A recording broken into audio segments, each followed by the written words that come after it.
We're basically just starting right now. There is no real intro. This is closing staff. Jumping in. Bonus episode. We're gonna be talking about games basically video games in general going into 2020. Yeah. Or basically what we've missed during our blackout period, and also what we're looking forward to. Yeah. So again, all riled up. You know, just throw the intro out. Like, hey, that's how we're trying to do quick on it. You know, decided to get us off our game and then press record. So hey, we're on our game. What are you talking about? We're all on it. We're the closing staff. We're all on it.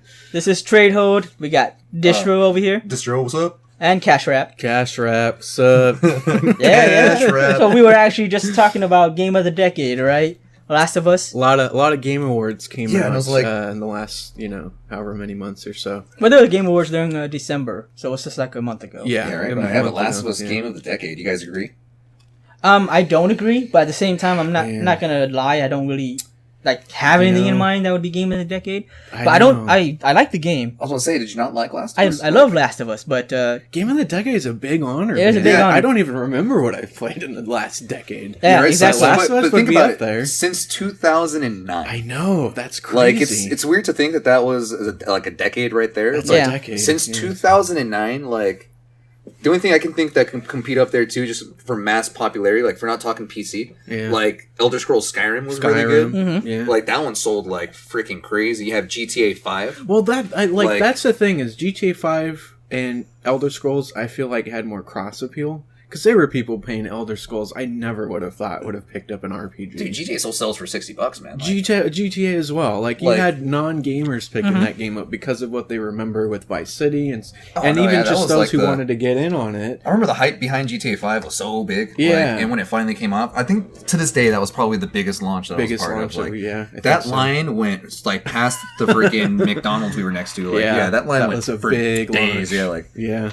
And so I think about Last of Us, and I mean, that game got a lot of crossover appeal and acclaim. It was a console seller, too. It was a console seller. It was an exclusive. It won, narrative attention from movie people, film people, So it had I think it had the crossover appeal from the right people who had power to give it something like Game of the Decade. Yeah. Mm-hmm. But if I'm thinking about true Game of the Decade, from a game culture perspective, I still think GTA 5 and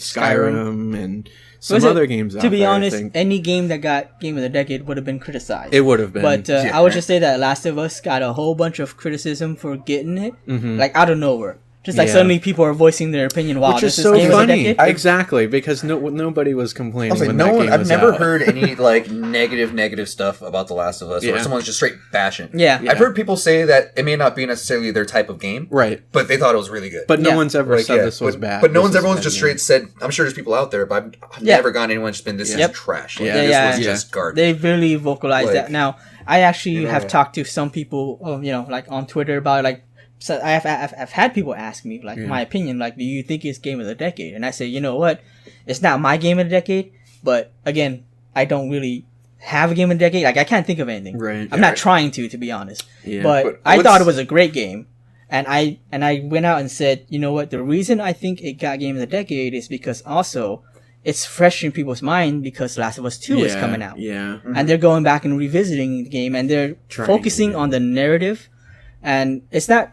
And then one of the criticisms is that, the story is not great. Right. That's not the point. The story is not great. No. That's not the point.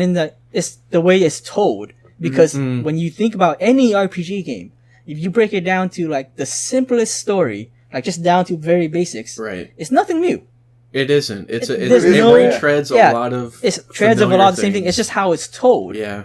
And it's how the backgrounds of the character that is, told, that makes it good. That makes the story good. And it's the same way with Last of Us. Yeah. It's not that Ellie's background is, very basic. It's not that Joe's background is not basic. It's not that post-apocalyptic. It's not something that's been touched upon before. Right. It's just the way that the narrative unfolds that makes it good. It's can you appreciate a team that tells a familiar story in a new way. And a team that can do that, because that's a very hard thing to do. Yeah.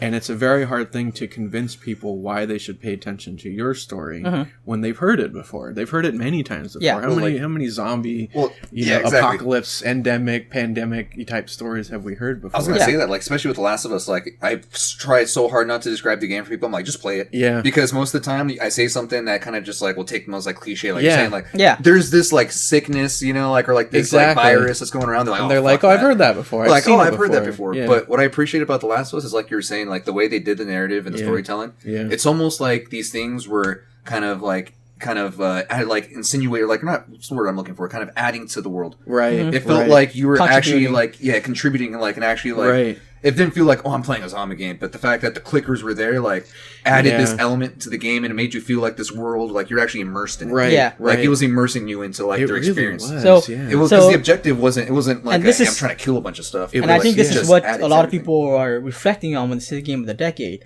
Now, we're probably going to talk about a lot of the strong points of Last of Us right now because of this. Like, for instance, Cash Raptor said, it's people who are into, like, film. This really brought a lot of cinematography to video games. A lot of cinema. On top of that, it is one of the first recognized games that did not feel like an escort mission when you had an ally. Right. Yeah. Because everyone always harks back to Resident Evil 4 and Ashley being just like annoying, game long, or not even a game long, but escort mission. Or even Ico with So Ico right there, exactly. That's a game long escort mission. Yeah. And this is one of those first where it did not feel like that because your ally was competent. And again, this is one of the things that people criticize is because if you don't really pay attention, or if you're not really in, like, specific spots, you might not notice that Ellie is not seen by enemies. Right. Like, she can run across the field and enemies won't see her. And that's why she's a good ally, because, they're trying to make it so that she looks like she's always hiding. Right. So she's right beside you. But the code underneath. But the code underneath is that she's not recognized. Yeah. Yeah. And so that's the reason why. But they do it so that it's something you don't see. Cinematic. And then so it feels to you like, oh wow, she's actually really helping me out. Right. She's not getting detected on her own. She's trying to actually stay out of line of sight the way that I am, you know? So exactly. It's a really, really good trick. Yeah. It's a really good trick from a development team when they can hide the underlying code that makes your gameplay experience better with a narrative choice. It's just it's so a lot of people, I think it's one of the reasons why. So one of the criticisms is that the gameplay is not good because of that. Yeah. And I'm just like, well, you can see why there's a lot of, I think there's a lot of strong points that contributes it to being game of the decade. Yeah. And I can understand it completely. I totally can. Yeah. Statement for me is the game's just good. Yeah. I thoroughly enjoyed that game. Even the online was surprising. Yeah. Online was pretty good. Yeah. I played a lot of online. That's what kind of even pushed that game up even higher for me, was the fact that I just hopped on the online thinking it was going to be kind of lame. Yeah. And I ended up just playing hours on that. My only complaint was I didn't have anybody else to play with. Yeah. Like, if I would have had a friend or something to play with, like, if we would probably would have been on there longer. I would have been on there way longer, Yeah. But like the storyline was great, storytelling was great, graphics, gameplay for me was amazing. Yeah. And then, well, here's the thing about gameplay. They said people were saying it's a little stiff and unresponsive, and the thing is, the game is meant to be realistic. Yeah. So it's not supposed to be like quick punch. It's supposed to feel like someone's actually trying to take a real life swing, right? Or like try to aim and all that. I appreciate it's like when Joel's like mortally wounded, like you actually feel it in the gameplay, like when he's going around. You can tell he's he's hurting. And the thing about it has a more realistic premise for the zombies. It's not just a disease; it's spread from a fungi that actually exists. Yeah, it's a real thing, cordyceps and all that stuff. Right. Yeah. So exactly. Yeah. So there's a lot of strong points for why we Shout out to Naughty Dog. Yeah. Yeah. Big hit there. Naughty Dog does good stuff. Yeah. We can talk about Neil Druckmann another time though. That's a whole different subject. But Naughty Dog team, good job. Congratulations to you guys. I do think, I have nothing against it. I do think it deserves Game of the Decade. Yeah. Thinking about it, I have no problem with it being Game of the Decade. Yeah. I mean, I think I was... At first I was kind of like, what? But then, you're just like, okay. Well, I mean, Treadgold, you're exactly right. It could have been any game there, and I probably would have paused and said, really? Yeah. But that's just because a decade is so long, and there have been so many good games that... No matter what it would have been, it's doomed to criticism. Yeah. This far out from release, it's going to be doomed to that is funny that all of a sudden all the Last of Us, like, oh no, wait, hold on. Yeah, it's like... that game may have not have been that good. No, I'm pretty sure all those critics loved it back when it came out. Yeah, so. And then, I feel like I don't want to talk about it right now, but we gotta talk about Game Awards too, and the whole Smash Fighter Pass 2 and all that. The last character that was just revealed, Byleth. I'm sorry, what was his name? Was it Byleth? I'll be completely honest with you. I did not see the release. I'm not going to stand. I didn't see it either. Yeah. Like a lot of criticisms there, but more talk about. I want to talk about sometime what players we want to see in Ultimate coming out, because it's actually a really good game. Yeah. And, I know that it got or no, it didn't. I was expecting it to get Game of the Year. It didn't. No, what did get Game of the Year? Sekiro. Okay. There we go. It was I forgot about that. I heard that. Yeah, it was not an expected title to get Game of the Year, and I mean, it was on the list, but a lot of people did not expect it to win, and that was actually surprising. Yeah, I was playing Sekiro, and Sekiro was really fucking. It is a good game. So I can attest that game should if that won Game of the Year, then I did not. I'd be fine with that. Yeah, because the gameplay was amazing. Like it was fun. They give you enough right off the bat to where you feel like not OP. But you feel like you're actually capable of fighting some stuff. Yeah. And then what's even better is they actually give you really fun stuff to fight. Yeah. So it's they do. So you have those moments where it's just like, damn, like I can't wait to fight something because I just feel so cool right now. Exactly. And then he comes through and just demolishes you. Yeah. And then it just makes you want to keep going, and it was beautiful, the whole aesthetics of the game too. There's quite a few times, not a few games, because I appreciate, just the what kind of almost like the cinematography. Right. The narrative elements of the game are present. Yeah, I'd sit there and just kind of stand and just look at everything, the trees moving, and there's times where a temple was on fire. Yeah, and I would sit there and there's literally wood falling. Yeah, and there's stuff happening in real time, and I'm just this is so cool. And there's awesome. Embers flying around. Yeah. That was a really good game. That's a good game. I'm not upset at all that. Yeah, especially from Software. Yeah. As From Software, it's funny we talk about Last of Us, but they do their narrative quite differently. And it's much more subtle story, because a lot of the lore you find out it's from documents or weapons and stuff like that. Not a lot of talking, dialogue. Yeah, everything is kind of insinuated. Yeah, it's a lot of subtlety, like you said. And that's a good way of doing it too. It really is. Yeah, it's a great way to tell a story. Mm-hmm. Yeah, you're kind of picking up little things as you play the game, and you're like, "Oh snap! Isn't that that's related to that?" And now I'm in this region that was talked about earlier. And speaking of Silent Hill too, by the way, and I was just, we were talking about Sekiro, but I mentioned it was like Silent Hill with that. Yeah. But there's the whole rumor that Kojima is working on another horror game, and that Konami's trying to put out another horror IP and stuff like that too. Oh man. Yeah. So people are hoping another Silent Hill. I'm like, no. I don't think so. I think plus it has to be a new IP. I think the time is coming past for that Silent Hill game that we all wanted. Yeah. I'm sorry, guys, but I don't think it's. Well, no, they're not saying it's Silent Hills, but they're saying another Silent Hill. I know another Silent Hill. But they're both going to be probably new IP. It's strange how long we've gone without one. But I guess the last few weren't terrible. Very good. Yeah. Well, Downpour I thought was all right. I don't think it was bad. If you look at Downpour, if you look a little bit on it though, if you actually look into it. The story is kind of there are little holes here and there, but that's to be expected. To be honest, the side quest feature in Downpour was better than the main quest, I think, because it was almost like these little kind of true crime events that were really cool. Little horror story. Super self-contained horror stories, like the mystery in the movie theater. Scary as hell, but it lasted you had to do 2 objectives and it was over. It was done, right? And then you go to this other house and you found out someone was kidnapped and being held in a basement. Some kid was being held in a cage or something.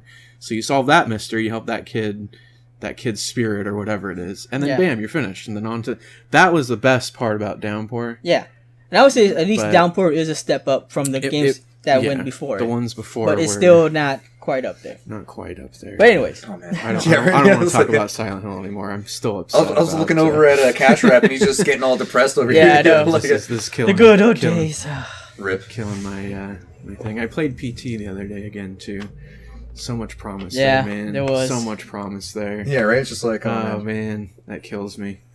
But yeah, another. Actually, sorry. Before we move on, Masahiro Ito, the guy who worked on the original Silent Hill, had talked about how he's working on a new IP, which he hasn't revealed yet. Yeah. Okay. So that's another part of the rumor about not a new horror IP. A horror IP, yeah, but could be. A lot of people are theorizing that he might be working with Kojima. That'd be cool. So that might be the new horror IP. So now, it's that like would be getting the Silent Hills group together, even though they can't be Silent Hills. But I think Masahiro Ito hasn't been with Konami for a while. Yeah, he hasn't been, but he was involved in the early. I think he did. He did the first Silent Hill, and then when he moved on, I think he did Siren. Oh, which was another great one too. Actually, another great from the horror greats. That was Fatal Frame, Siren, even Eternal Darkness from like the early ones. And then Silent Hill, of course. That would be great, getting kind of all the veterans back. You know? That would be awesome. All the OGs. All the OGs back or something. We even talked about it. There's not a lot of horror, like new horror games that have come out at all. No, there's not. The last one was like Evil Within, sure. Evil Within, you know, but I'm talking like a strictly horror game. Yeah. You know, like, I mean, there was Resident Evil 2 remake, but it's a remake. I'm talking about new ones. Brand new IP. I know. So that's why it makes me excited to see people that I actually really enjoy, like Kojima.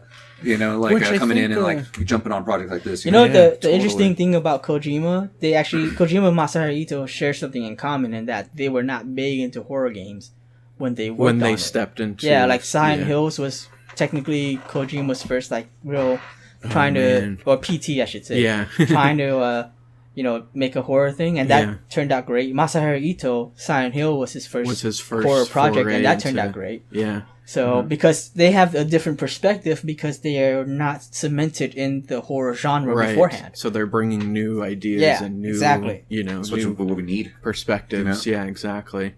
So that's an interesting. If they were collaborating, that's an interesting. That would be something I would want to buy see stock in Kojima, dude. Exactly, right? That guy right now cannot do wrong. You know. So some other games that were nominated last year for Game of the Year, Sekiro won. I think RE2 was nominated for quite a bit. Red Dead, I'm surprised didn't get as many wins as it. Red Dead for me was not. It was a good game, but it did not nearly meet what it was expected. Was Red Dead 2 part of 2019? I don't remember, to be honest. I think Red Dead, it was in April. It released in April. Oh, okay. I've just said that. Surprises me that.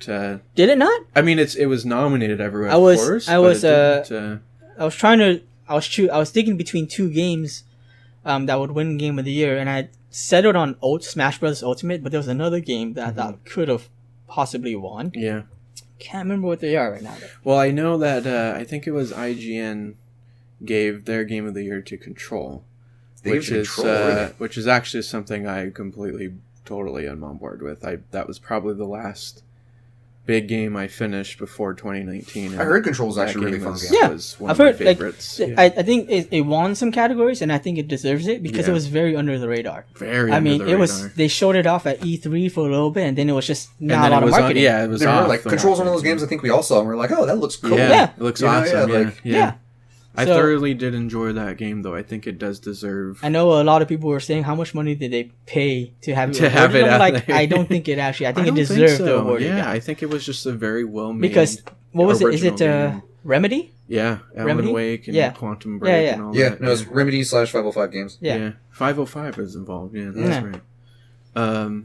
Yeah, it looks like it was Resident Evil 2 was nominated. The Outer Worlds by Obsidian. Did you guys play that? I did play that. I was playing that for a little bit. I didn't, but I've heard good things about it. That was a good one. I don't think I was quite ready for it when I started it, but I know. I remember now. I thought it was going to be between Smash Bros. Ultimate and Death Stranding.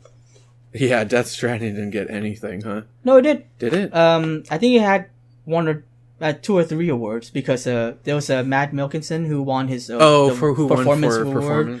There was I think there was music, right? Was there a soundtrack award? I believe so too as well. Yeah, or either audio or soundtrack. It had a great soundtrack. It did have a good soundtrack. It did. See, you know what? Won Best Action Game. It's Best Action Game solely. Primarily focused on combat. I did a whole prediction thing on another podcast. I think I got half. So I'll tell you all the nominees. See if you can guess it right. Apex Legends, Astral Chain, Devil May Cry 5. Oh, yeah. You have Call of Duty, Gears of War 5, and Metro Exodus. Wasn't that Devil May Cry 5? Yeah. Really? Devil May Cry 5. Yeah, because I personally thought it could have been Astral Chain or Apex Legends. Because when I was making my predictions, it was more based on what I thought the community, like the players, more vocal ones that voted and stuff. Yeah. So I'm like, oh, yeah, probably won't be Devil May Cry 5, but I was wrong on that one. Yeah, and I was like, DMC 5, like, all right, for sure. Interesting. Yeah, a lot of sleepers. You know what's funny is like there has been a lot of kind of games coming out the cuts that have been really good. Yeah. Like we even talked about it. Like I know ever since I think Soul Calibur, I think ever since Tekken 6 came out, like Bandai Namco's been coming out with like a lot of good stuff. They've been on a roll. Yeah. They've been on a roll, especially with like releases. They came out with Dragon Ball FighterZ. They came out with like a whole bunch of stuff. Yeah. I know what's it called? That recent game that I'm playing right now is that Dragon Ball Kakarot. Right. And it's actually really fun. fun. A lot about that one too. Yeah. It's kind of like they finally took everything that was wrong out of the games. You know, like they've had enough trial periods to where once we finally got to here, it's like they know exactly what all the fans want. Yeah. The leveling system's clean. The gameplay is there. Pure. Like you're doing it's basically the DBZ game that we want. That everyone's been wanting. That's been wanting. So it's been really fun. I know a lot of people like make fun of me because I always pick up Dragon Ball Z games. But there've been some good ones like Xenoverse. Oh, Xenoverse like, 1 and 2. Good, I had good reason for that. Alternate universe timeline thing, going back and trying to maintain the timeline and all that. Yeah, I thought that was a good. Like I always like what if scenarios, but they always do just one offs and like some of the older games. Yeah. Whereas this whole Xenoverse is the main focus. And so I like that. Xenoverse 2 is same, and then Fighters was just because, dude. Oh, Fighters was awesome. It was a fighting game that was Dragon Ball Z that was like going to actually get into the fighting game tournament community. Yeah. And I was just like, dude, heck yeah. And then there's a question for you: is it Fighters or FighterZ? It's Fighters. Dragon Ball FighterZ. They confirmed it was Fighters. They did confirm. Yeah, it was I called it Fighters the first few times because I'm like, that's how they that's how they and they did because the Z was attached to Fighter. Right. So I was like, oh, it's Fighters. Yeah. But everyone called it Fighter Z. Yeah, so I was like, oh, I guess it's Fighter Z. So I called it Fighter Z. I always called it Fighters, yeah. Like, and then they went back and confirmed, no, it's Fighters. I'm like, okay, I was right the first time. That one seemed to have stumped a lot of people out there, I think. Yeah. And I still enjoy it. And then the problem, though, is that Toei kind of ruined that one. It's still a good game, but now it's like, oh, you got to reach out to Toei, like with the licensing fee if you want to run tournaments for it. And it's like, oh wow, it's like talk about got in the ruining, way there, huh? Yeah, talk about ruining the fighting game community there. Yeah, like because that's why they pulled it off of Evo and everything too, right? Like that's why they can't do like actual tournaments through. Like Well, I mean, there's some places that do tournaments for it still, and I'm not sure if Evo does it. Like I know that 1 year when they first announced it, that kind of really like messed it up. But yeah, that's the truth. So looking ahead into 2020, what do you guys? What's Tradehold distro? What are you guys looking forward to? What's been funny is like I've still just been on my Nintendo hype. Now that Death Stranding and everything is out. Yeah, I know like, all the big releases. I've been excited to maybe jump into some Animal Crossing for the first time. Nice. I was never too big an Animal Crossing guy. Like I dabbled here and there, but I know that one's coming out for the Switch. That one's going to be really, really big. I'm hearing a lot about that. Yeah. What else am I really looking forward to? I know Cyberpunk still hasn't come out, huh? Cyberpunk got that big delay. That one got big old delay, so we're still waiting for Cyberpunk 2020 to come out. Yeah. No, there we go. I'm sorry. Watch Dogs Legion. That's much fun. Yeah. That's gonna be my game right there. When's that come out? April? I think it's April. Yeah, it's spring. April. Yeah. Knowing them, but I thoroughly liked the Watch Dogs. I liked Watch Dogs 2 a lot. Yeah. Watch Dogs 1 was alright. Like it was a good game, but it just could have been way better. Right. And then I can't wait to see what they're gonna do with this one. This one looks like it's gonna be really cool. Yeah. Actually, from what they've showed already, whole new system around every NPC can now be a playable character. Yeah. No, exactly. Well, when you see like that's wild progression from Watch Dogs 1 to 2. I was just like, holy like Watch Dogs 2, you can pretty much control everything. Yeah, right. You have a drone you can just throw out of your pocket. You have like a little RC car you can just pull out, stuff like that. Yeah. Like it's not like the most like people complain it's not realistic, but like it just makes the game so much fun. Because then with the drone you can fly around and you can hack things with the drone. And what's cool is like you can go up to people's houses and then you can like hack into their houses and then like take over their like security system in their house. That's funny. Yeah, I mean, it was weird. Like what's fun is like I went up to a house, hacked into the secret security system, right? Yeah. And it turns out that I looked into the garage, and then there was basically someone passed out in their car, and there was a fire, like, in the garage. Oh, wow. Yeah. She had to, like, and save they were them? like, and the smoke, I think they passed out because of the smoke, They're like, or like, they were just passed out in general. So what you do is you basically go through the system, and you can basically activate, like, one of their basically their sprinklers, and they're basically alarming the house. And like, save their life. Wow. So then you set that off, you wake them up, and they're like, oh, and they, like, get out of there, right?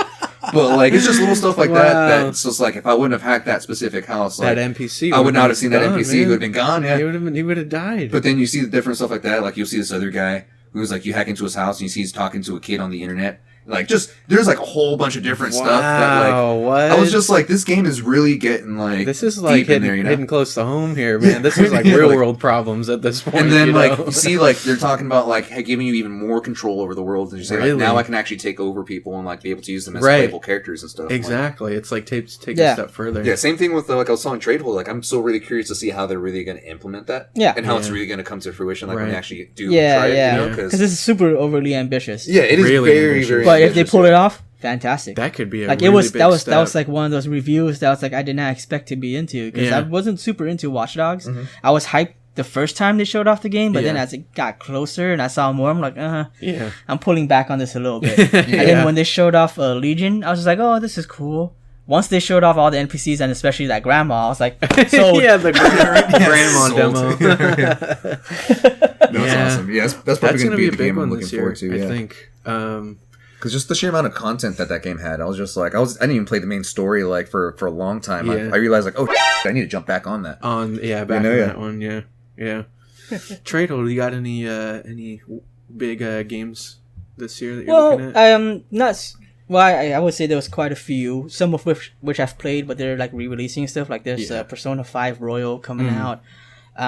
There's the Mega Man Zero ZX collection. Mega Man Zero is my favorite series from the Mega Man thing. The whole franchise. And I'm looking forward to kind of streaming that one because I think Mega Man Zero has the best story. Really? In terms of all the Mega Man games. Yeah. And it's the best and most consistent, I should say. Because X story wasn't bad. Yeah. But it was so inconsistent. They kind of jump all over the place. It's like they changed their mind so many times on that. And so, Final Fantasy VII Remake. Would be, That's a big one That's a big one. That was one that I've talked about before. I wasn't initially that into until I saw like how they were doing the gameplay. Yeah. And I was like, this is a really good system. Right. Yeah.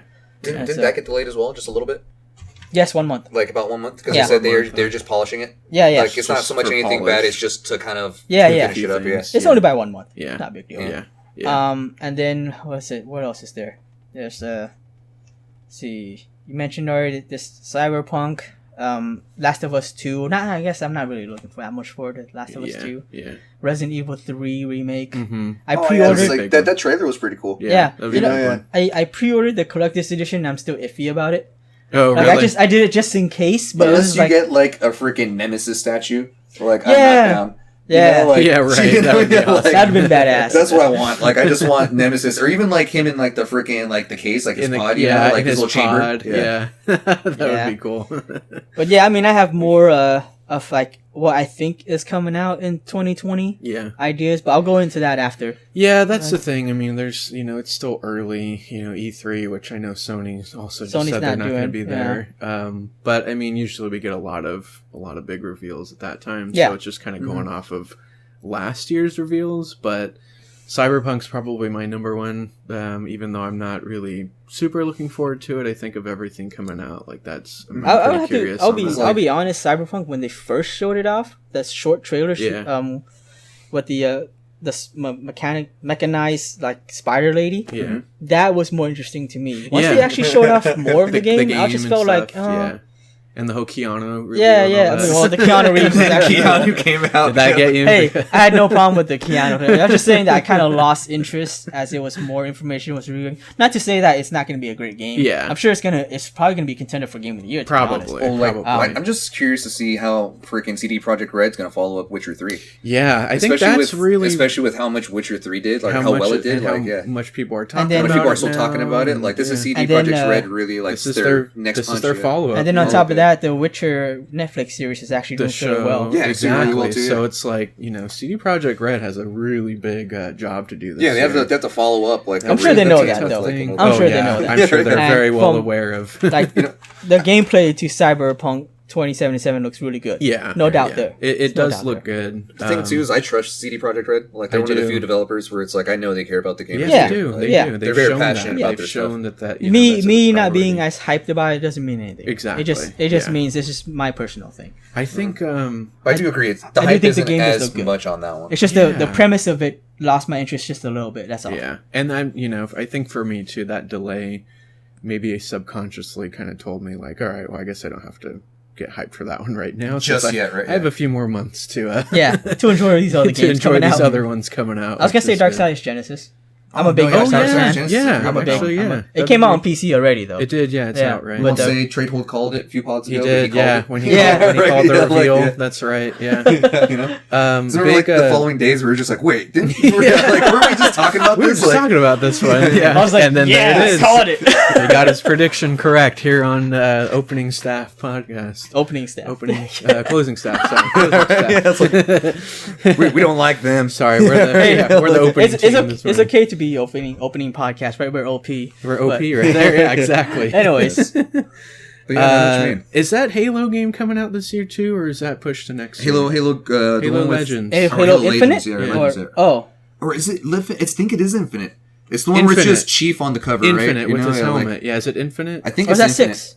That's number 6. It's basically 6. It's basically 6. Yeah. I think they're going to launch that with the new console. They are, which is this year, right? Yeah. So that's the thing. Console launches this year. Because that was my whole thing about like all of a sudden it's just like, how do you not launch your console with fucking Halo? Like at the very least, it's gotta happen. You know what I mean? Like, Man, at the very least, like, you know what? Now we gotta talk about what our thoughts about the Xbox Series X. Yeah. You mean the freaking little like it's like a tower. Yeah. It's like this weird little like space heater. You know, like space heater. On all honesty, I don't think it's a bad design. It's kind of plain, but if you think about it, so it's a standing design. It's like an Alexa. In these other previous consoles, you can lay it down or stand it up. Right. But there's always like a pro and con for doing each. Mm-hmm. Laying it down is good for like the discs, especially for the 360. Yeah. It's more stable, but the con about it is the dust. Like I was gonna say the heat dispersion. Yeah, heat dispersion. Yeah. Yeah, and then the standing up is you save room and you get better ventilation. And stuff, exactly. Exactly. You're gonna have to figure out a new place to put it though, because it doesn't quite fit in the typical rectangular slots in your entertainment system. Oh yeah, no, so right. You're gonna have to find kind of a tall. It's either gonna be next to your TV, or it's gonna be like a very prominent spot. I was gonna say that's the thing with the design is that it's a standing design and it's stable. It's stable enough as a standing design, and it can just go right next to your TV. Next to your TV. So it's actually not a bad design. It looks a little plain. See, what are the dimensions on it? Is it something kind of like that? Like it's something like that. Or would it be something thinner or it's skinnier? It's a little wider. It's a little wider, right? Wider, but it's more taller than it is wide. Though, so it's like you can either put it vertical, horizontal, and this one rolls now. This is a circular. And now you can roll it. I'm just kidding. Yeah, no, I saw the design too. I was taken aback a little bit. I was just like, whoa, I see they're trying something new, but like, and what's interesting is that it's fully backwards compatible, and Xbox One games are still going to be playable backwards and forwards on it. So it's funny that they're kind of advertising that it's coming out, but there's no pressure to buy it because you can still keep buying your X. Mm-hmm. You know, everyone who doesn't have one, you can buy the X too. Yeah, or the Xbox One X. And all the games that we're releasing for the foreseeable future. Well, they're trying to change their direction altogether because I think their main focus is going to be cloud gaming. Cloud gaming, exactly. Yeah. So I think a lot of the Xbox One games a lot of the disc-based games will actually be Xbox One. Will be on both, yeah. So, which is, I mean, they're learning from like when they released the One originally. Yeah, exactly. And on top of that, why am I playing my Xbox One when I could be playing the 360? Because all the games are only coming out on the 360. And then on top of that, they're competing with the PS5, which was already confirmed PS4 backwards compatible and VR. Had that, And they had no choice really because the PS4 was selling so well that there's no way people would be happy if they had to move on to a new generation and couldn't play it. They couldn't make that same mistake as they made with the last gen. They had to do it for this one, which is great. I'm glad that me too. There's the rumor that it's going to be PS1 and PS4 all compatible. All generations. If they did that, I would assume PS1 to 3 is going to be software emulated. All those people that dumped all their PS2 games, you know, and like I know that's the thing. They're going to get so upset. You know? Well, no, it is moving through the digital age now. Well, that's true, but like not having to rebuy it though, like digitally on your console. I was going to say that's just loaded in. Just pop in, you know. I was going to say that's going to be the main criticism. Is like, oh man, I bought it digital because it became digital only for PS3, PS4. Yeah. And then I sold off my old one, and now I got to buy it again. Yeah. You know, bought the original physical, then the digital, and then another original physical. Yeah, right. Yeah, it's like, oh great! Now I can play my Fatal Frame 1, 2, and 3. let's see. What are you guys getting first? Is there a confirmed release date for any of these consoles yet? No, right? Nothing. Let's say if they both came out on the same day, what would you PS5. go for? Like, what would be your console? Yeah, I don't know PS5 because that's a tough one. I've already admitted that I'm more PlayStation biased, but even then I have a lot of PS4 games. Yeah, you have a lot that you can bring over and start playing. But I've never been one to buy a console at launch. Yeah. No, I usually get consoles at launch. Screw like I do too. Against my better judgment, I do. Yeah. But I'm so glad I'm a cheap Asian guy because I'm just like I ain't spending that money right now. I would most likely. I'm not convinced on either of them yet. But if I had to choose one, I would most likely go the Xbox Series X, just because I'm similar to Tradehold, where I have a lot more on the Xbox One right now. Yeah. So the conversion would just be a lot easier. Yeah, I don't have a ton on PS4 right now. See, with me, like, I prefer the PS4 myself, but the fact that probably most of my community and friends that I actually do game with are on the Xbox, Yeah. like you said too as well, I have more of a catalog on the Xbox. That would kind of make my so like I feel like I feel like just for the sake of like I'd be playing awesome on my PS5, just having a great swell time. Yeah. But like all my friends are playing on the Xbox, like the new Xbox, so it's kind of like I kind of have to go where my buddies follow the herd for the sake follow of the herd. Well, that's what we were talking about. Not gaming alone, but and that's what we were talking about last time. I mean, it was my theory that really there's no disadvantage of them working on like one infrastructure for the new console generation before they split off. Yeah. And apparently that's probably not what they did. We still haven't seen what the PS5 is. We still haven't seen yet. But it seems like that's not what they did. But they really should consider doing that in the future because I think so, yeah. It would save them a lot of money, and for the most part they should learn by now. It's exclusives and friends that really bring you to what your next console is. Yeah. Yeah. That's what I'm saying. Like sitting there and seeing all the sweet PS4 exclusives, it's just like it's kind of hard not to have a PlayStation, Yeah, that's true. Yeah.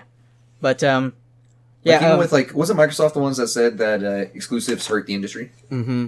They were the ones who came out and said that. They were like, no, we don't want to do as many exclusives because that's basically isolating. Well, and it seems to be Microsoft kind of leading the charge as far as crossplay too. Yeah. And it's Sony they're learning. They're definitely learning. They're both learning how to kind of coexist in a shared gaming space, and we're seeing that with some recent games who have started doing crossplay, so it'd be interesting to see that go forward too. I mean, I understand exclusivity, but keep it to a minimum. Right. Exactly. Yeah. But people they want it for this console seller. But what's funny is exclusivity. Is primarily a battle between the two consoles. So, Sony gets this game for however long, Xbox gets this content, but we were seeing it in the PC stores now with Epic locking down Metro for a certain amount of time and pissing off so many people. Shenmue 3 was a big one. Shenmue 3 was a big one as well. And it's, it's like, okay, now the PC teams are actually pulling the worst behaviors from the console makers, and it's like, no, just when supposed to be the other way around. Yeah, just when the console makers are actually coming around to coexisting, now the PC guys are going to be starting trouble with one another. It's like, no, let's be all on the same page here. Right, when one fire goes out, the other one starts. Another one starts, and here comes Epic. Oh, actually, we're going to lock up Metro for a little bit, and all you Steam users are going to get a refund. So, damn, that was So I don't know. Maybe one day all these companies will start thinking alike, and we'll be able to play with each other. Whenever we think we get close, it's just like something happens. Someone throws a wrench somewhere. Someone throws a freaking wrench. Yeah. I don't remember if I mentioned this before, but I had this theory that these guys all get together before a new generation. Like, all right, which one of us wants to screw up? Yeah, exactly. And then they roll dice. It's like, oh, Microsoft, I guess this year you're gonna have to do something stupid. Yeah. Okay, we'll announce that we'll be discless or something like that, right? Exactly. All right. Yeah. I guess we can't share games this year. It's like, It's like, crap. It's our team. Okay. Well, we got the Kinect. Let's do something. And it's like, all right, this time, all right, who is it gonna be? Nintendo. What do you guys got? Oh, Wii U. Exactly. Nintendo. All right, release the U. Bring it and then back. Just a few, just 2 years ago, it's like PlayStation. It can never be perfect. Yeah, it was a few years ago. It was like PlayStation. It's like, I guess we'll censor games now. Exactly. And then this past year is like Epic, oh shoot, I guess it's we'll start exclusivity again. Yeah, like no one's ever done exclusives for PCs. We'll be the first ones to try it out. Yeah, we'll take the hit. Release the Wii U. Exactly. I mean, you can kind of see like it's like the alternative to like who's going streaking, right? Yeah, exactly. Who's taking the hit this It's like year? a poker game that they do, and it's like, all right, I guess I'll do something stupid like our company. That can legitimately explain all the bad moves for the previous decade. Konami's bad move. It was their time at that point, so they killed Silent Hills. They completely ruined their relationship with Kojima. All right, Konami, you guys did really well. They rolled the dice. You guys had to do something like I know it just has to be like what they rolled, right? Oh shoot, we rolled 3 dice and it was all Snake Eyes. It's 3. We had to do like the worst possible thing. Fire Kojima. Call Kojima. We can't work with you anymore. Damn. All right, rip up his contract. Yeah, exactly. What was he making? No, we gotta cut that. Too. Cut that out. We gotta cut that out. It was like, Blame it on pachinko Damn it, machines. but I like Kojima. So did I, man. But these are the rules. These are the rules. Of it's like Sony was just like, oh well, we got 5, break 4, and the 4. I guess we gotta do something semi-stupid that's not too bad. Yeah. Censor games. Yeah. Exactly. The That's dice, like on one side, it's just Kojima. What do you guys see like possibly happening in this year with video games? Well, that's a good question because I think maybe the last time we met, the last time we had a chat, we still good on time? Okay, yeah. Cool. Because this may be a big topic. We were talking about the potential for game streaming because I don't think Stadia was out by that time. And now it's a full-fledged system now. Stadia is up and running. And not quite as taken off as everyone thought it would yeah, right. Where everyone's just swearing that Google was about this monster. Yeah. So I mean, I'm tempted to think that now we're going to see that. Were there any numbers on how well Stadia did? I don't think any numbers like specific metrics were released as far as like what we. Was there any kind of wording? But there was definitely word, and a lot of it went back to a lot of the fears that were kind of from the beginning, latency. Were there any kind of words in terms of sales? Like, was it like, oh, we didn't do that bad or anything like that? No, I don't think anything was released as far. Like, it's... I'm trying to see whether my prediction was correct. Because I mentioned it, like... Yeah, I thought it wouldn't do as well as Google had hoped, but that it would do better than what people would say. Well, and I think it's kind of telling that no one's really talking about it. Right. As much as it was hyped back then, it kind of released very quietly. To be fair, no one's really talking about it. To be honest, yeah. So it's there was some talk like right before launch, and now that it's launched, not really anything. It's not really. So I mean, I don't know. This could be a year that we start to see a little bit more of that come out. Okay. What if that comes back around to our point? It's like, what if they start getting exclusives? Right. Well, the Stadia exclusivity. Well, you know what? There are actually a lot of systems coming out this year. Yeah. Small scale, like the Amiga is gonna try to make their own comeback. Right. There's another Intellivision is doing their own until thing they too. Give me the remake of the Sega Dreamcast or the Sega Dreamcast 2. I'm the uninterested. Dreamcast. That would be dope. If Sega came back with a new Dreamcast, oh my god, I'd buy that. That's what everyone's hoping, man. Come on. Tell me that wouldn't be awesome. That would be fantastic. Sega back in the out of nowhere from left field. Here's the thing: they don't even have to be back in the main console race. Because now there are these mini consoles, Amiga and Television and all these other ones, Stadia. Yeah. So it can be like a whole the gaming industry now where there's indies and AAA developers, which is the big distinguishing factor. Yeah. Small systems and bigger consoles. Yeah. They could make a Sega Dreamcast 2 sponsored by Sony. Yeah. Because technically they're collaborating. Yeah. And that would be a great idea, to be honest. That would be a good idea. Yeah. It's a small scale release. Yeah. And if it picks up traction, then hey, maybe you run with it as far as you can. It's like you said, it's not. I don't think we're gonna get away from the 2 console race anytime soon. I don't think. Do you think we're stuck at 2 now? The rule of 2. Stuck at the 2 right now. Yeah. The rule of 2. Yeah. But I mean, there's plenty of room for a small one to join the race. I mean, Switch is doing really well. Oh, sorry. Yeah, Switch. Rule of 3. Yeah. I was gonna say rule of 3. I'm like 2. I'm like trying to think. Yeah. Switch is back. Yeah, for sure. Switch is. Switch is pretty strong. I'm like, it's stronger than Xbox right now, guys. Switch is strong for sure. Yeah, definitely. Oh man. But yeah, I think this will also be a really big year for VR, especially with Sony actually recommitting to the PSVR. I was really curious what their plans are going to be since PSVR was you know, kind of lukewarm when it came out. Well, it's getting a lot more traction for sure. It is, but I mean, there's still a long ways for it to go. I mean, the best thing that can be said about it is it's accessible, it's cheap, and it's got a great library because it runs off of the PS, you know, library itself. But it didn't do enough to actually push VR anywhere beyond where it's already been. But with Facebook releasing the Oculus Quest recently, and that completely selling out everywhere through the holidays, kind of representing like a first wireless VR experience. Like, I don't know. I think Sony recommitting to their own continuous improvements on the Quest itself. Like, I don't know. I'm actually pretty curious to see where VR goes this year. That's true too. Like, did they ever come out with that Google Glass they were talking about? Where it was kind of like you could project things onto flat surfaces, like using like these glasses that you would put on, essentially, or like kind of, so not glasses, but kind of like a goggle kind of set. You know? Yeah, I think that came out. I don't think it did very well though, just because it was super expensive and it was. I feel like wasn't it more just like beta? It was more beta. It was more beta, but they were doing some cool with but Minecraft. They were doing cool and, stuff. Like, yeah, they were, and like a bunch of different games, you know. So yeah, like some of the like outside the standard way to experience, you know, these kinds of things like AR or VR. Like I'm curious to see how far that jumps this year. Okay. All right. But yeah, I think all in all, though, all eyes are going to be on the two consoles and probably further on PC things this year too. Well, it's going to be the new 2 consoles and possibly a new version of Switch. The new Switch. Yeah. Which they're tentatively naming the Switch Pro. Switch Pro. I'm thinking. I think it'd be cool if they call it the Switch Power. Because it would be like a kind of callback to their Nintendo Power magazine. This one's made out of steel. Yeah. You know, steel. I think the other like popular names are like the Super Switch, like the Super Nintendo, or like the Switch Advance. Yeah. I've been like I joked like the Game Boy the Switch. Super I said like the Super Switch Advance SP XL. SP XL. XP.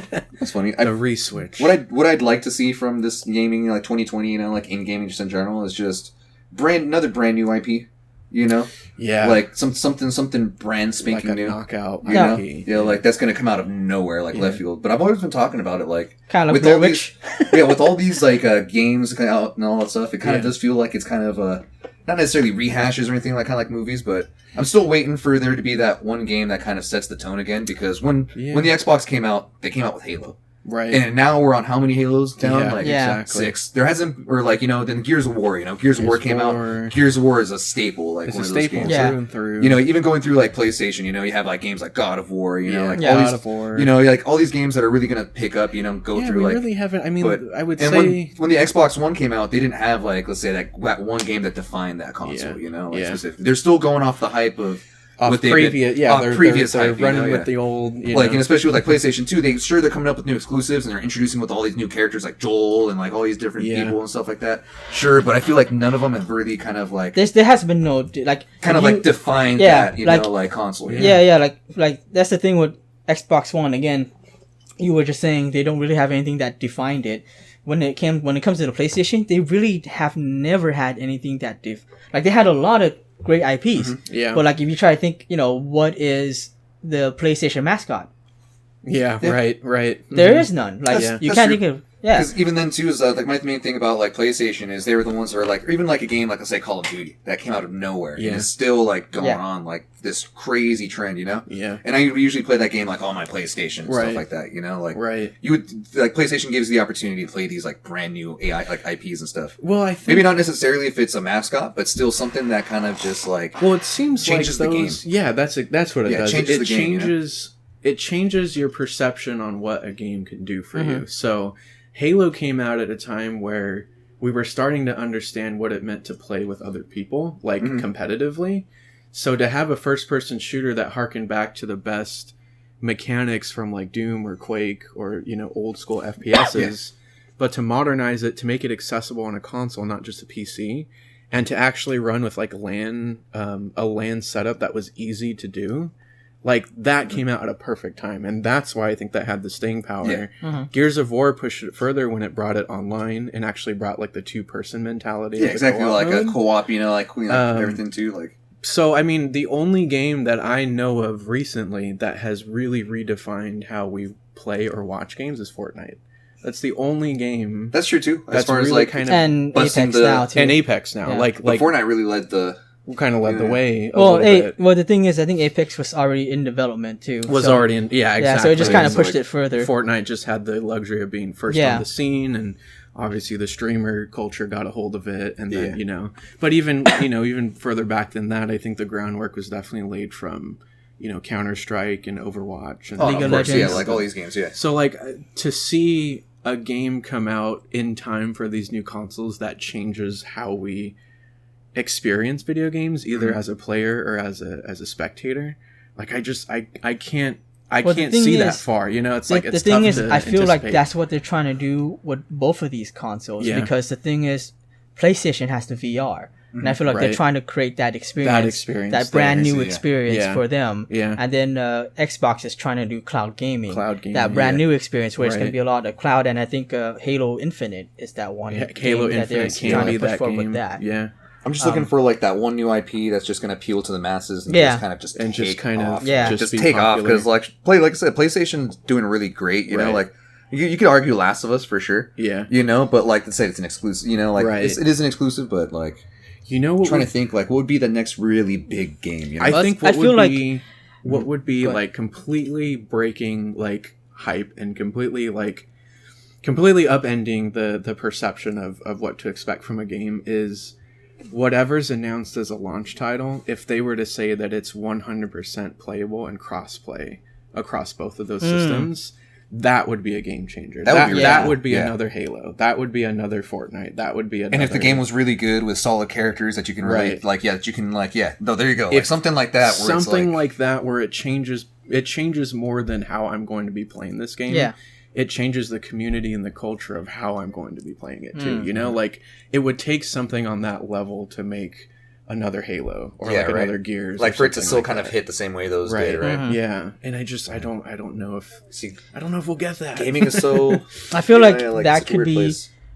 This is going back to like the shared infrastructure. If they had done that, I feel like that's going to be next generation. Yeah, because I feel like next generation is going to be that digital content, the digital video games. Yeah, so I feel like that's the generation in which we'll see something like this. Yeah, this is the generation. We're like closer than ever to it with this generation. That will be a different subject altogether. About digital only. Digital only. Yeah, I'm really excited about these new consoles though. I just hope that they kind of just don't like do what they did last one and kind of keep it lukewarm for a long time. No, they've got like you're super hyped and then like they just like I said, at least give me a Halo. Yeah, like at least give me something just basic to where like I can play. Something to bring back. Like to really herald the arrival of the Xbox again, or something to herald the arrival of the PlayStation again. A Halo type game would do it for Xbox. What would do it for PlayStation? What would they have to announce or launch and have ready by day one for it to be like, bam, PS5 has arrived, Well, here's the thing. This is my prediction on what Sony is gonna do. Like, first of all, we've been in this generation that has actually started, I want to say, maybe what was it, mid PS3, or it could have been beginning of PS4. Yeah. Of remasters. Too. And at first people were against that because they're essentially buying the same game on a new console. But now everyone wants remasters. It's like, I want a Dead Space remaster because I want to play that on my PS4. Right. And now we're still getting the remasters, but we're now getting into the remake generation. We're reimaginings. We're reimagining Dead Space, right? Like I think remaster generation has been going on for a while, but now we're in the remake. Yeah. And we got 7's coming out, Final Fantasy 7. And then there was Medieval, there was Crash, Resident Evil remake. Completely, and actually one of the latest rumors is the Knights of the Old Republic games are getting remade. They're going to do KOTOR? Yeah, but it's apparently it's going to be combining the first and the second into one game, and it's going to be bringing elements into the current canon for Star Wars. So it's updating everything. So it's actually going to be plugged into the lore and stuff, like the actual canon. So that's going to be kind of the Old Republic in the new Disney era. Yeah. Which is cool. So, like I actually see that happening because apparently they just confirmed Revan as canon in canon like the actual Star Wars like world. So so it's so that's another example of what you're talking about. Hold of this idea where a simple remaster doesn't do it anymore. Like we need to reimagine these stories. Well, you know what? I actually think now this new the PS5, maybe in the Xbox One Series X or Xbox Series X. Sorry, Xbox. Just X, one. X, Just call it the Xbox Sex for short. I've heard that one. But I think we're gonna see this coming into E3, and even though Sony will not be at E3, they'll probably have their own because it's gonna be big video games. They'll have PSX, right? PSX or I don't know whether they confirm whether they do. They have State of Play. State of Play is. But I don't know whether they'll do a State of Play style either, because I feel like they're gonna do a lot of reviews that are gonna be for the PS5 launch, and these are my guesses of games that I think are gonna come out, and I think it's gonna start a new era in the midst of this remaster remake era. Yeah, it's gonna be the sequel era. Because we're probably going to see an announcement for God of War 2, Spider-Man 2. That'll be a good one. We're going to see probably Horizon Zero Dawn 2. Horizon would be a good I mean, Overwatch 2 we know is coming out. Trade Holt's stealing my thunder a little bit here. I was holding on to my God of War 2 bold prediction. But all right. But I feel like it's going to be a lot of... Yeah, it's going to be like... They're going to start off this whole era of, okay, all these games that need sequels. Because they're going to start with the big name title sequels, like the exclusives. But I feel like it's going to start off like, you know what? We need a sequel to, Legend of Dragoon, or maybe we need a remake to Legend of Dragoon, which there's been petitions for. Right, recently. yeah, I know there has been. But yeah, and I feel like I know there are some games that are getting those sequels, but I think this is going to start off like the new era. Yeah. Like, we're like, all right, we got to make sequels with these games. Yeah. We got to bring these games back. God of War 2, which one? The second one. So, I mean, it like, would be a similar instance where relying on past stories and proven, IPs. Like, they've already released some of these remasters. Or remakes. Yeah. Let's make sequels to them. Let's just make sequels to those. Give me new IPs. Yeah. So it's almost like the remasters are kind of gauging the audience. Yeah. And then if they do well, bam, guess what? We're bringing it back again for a true sequel. Well, the thing is, some of the sequels that I mentioned are games that actually were new IPs, though. Yeah, the ones you mentioned were new. But for instance, what you just said there with your example, like Mega Man Zero ZX, ZX has been due for a sequel. People want a sequel for that. Yeah. So if this does well, then we might actually get a sequel for that. Yeah. But that's like one of those like small scale sequel stuff that has been happening already. I'm just saying, like, I think what the PS5 might do would be that. Yeah.